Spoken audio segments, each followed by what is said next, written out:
let's finish this off with the computer's turn now. Thankfully, we have a lot of the components already programmed for this, so this will be a pretty straightforward process. So we're going to create a little bit of space at the beginning here. So cout and L, cout,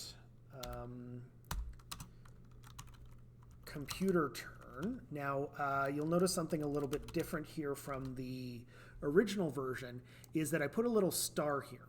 The star is so that when a bunch of output is flying by, the user who is playing the game will easily be able to like visually identify which parts of the output relate to the computer's turn. It just enhances the output a little bit.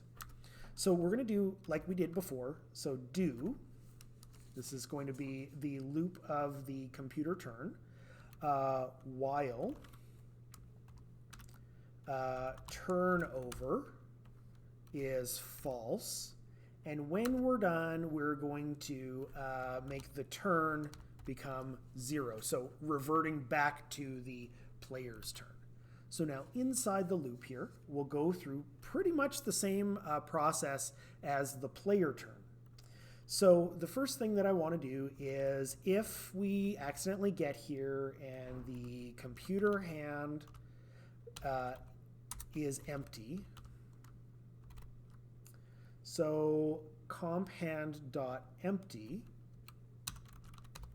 deal deck comma comp hand. So what we're going to do is, if the computer doesn't have any cards, we're going to automatically put a card in their hand from the deck.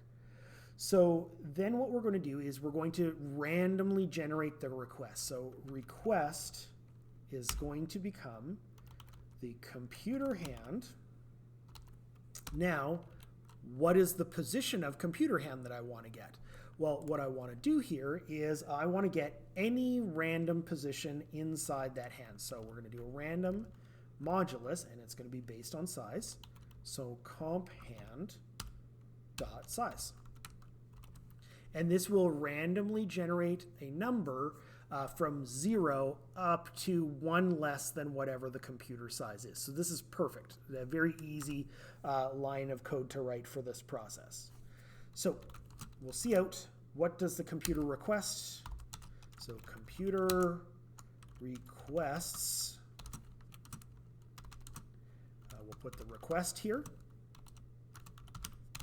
So this is which card the computer wants, and now we're going to run through the same if statement as before. So if fish, now up here we put user hand, computer hand, request. But we have to reverse the computer and user hand because we're no longer going in that order. So we're going to be possibly adding something to the computer hand from the user hand based on the request. So that's a nice way that we made a very generic function for this, that we can reuse it and just replace the arguments.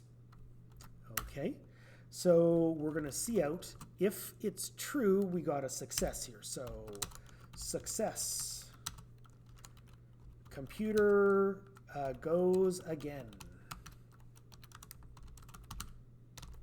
Okay. And then what we're going to do is we're going to have to check to see, okay, did the computer get another 4 of a kind? So comp score is going to become equal to comp score plus book comp hand. And then we will check to see, did they just get our last card? So if so, we want to stop this player's turn. So if user hand dot empty, so the computer just got our last card, we want to break so that they don't ask for a card in an empty hand, which is going to crash the program. We don't want our program to crash. That's important. Okay, so otherwise we are going to cout go fish and L, and we will deal a card. So deal deck comma comp hand. So we're going to deal a card from the deck to the computer player's hand. We're going to check to see, is there a new 4 of a kind, and then we're going to make our turnover become true. Now, similarly, at this point, now that we've removed a card potentially from the deck, what we want to do is we want to check to see if deck.empty, so if there are no more cards left in the deck, we want to break out of the loop because the game is over. So now the last thing that we want to do is we want to do this display final scores. So at the end here, we're going to see out and L. We're going to see out a game over and L. We're going to see out final score as a little heading here. Now we'll put in U,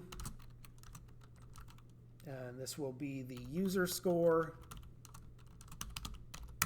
and then we'll see out computer, and this one will be the computer score. Okay, so let's test this out and see what we've got. Okay, so in this case, we've got our starting hand. The computer requested a 5. There's no 5 in our hand, so they had to go fish. So now we have to make a request. So logically, now I know they have a 5, but I, of course, don't have a 5. They would have taken it anyway. And I don't know what other numbers they are. The least likely number from my selections would be a 6 or a 12 because I've already got them. So at this point, I am going to request a 3.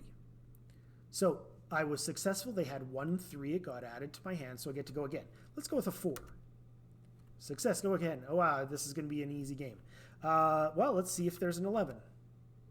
I get to go again. This is great. 6. Okay, so 6 was a go fish.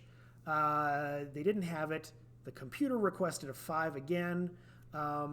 So now it's back to my turn. I'm going to go with the 12.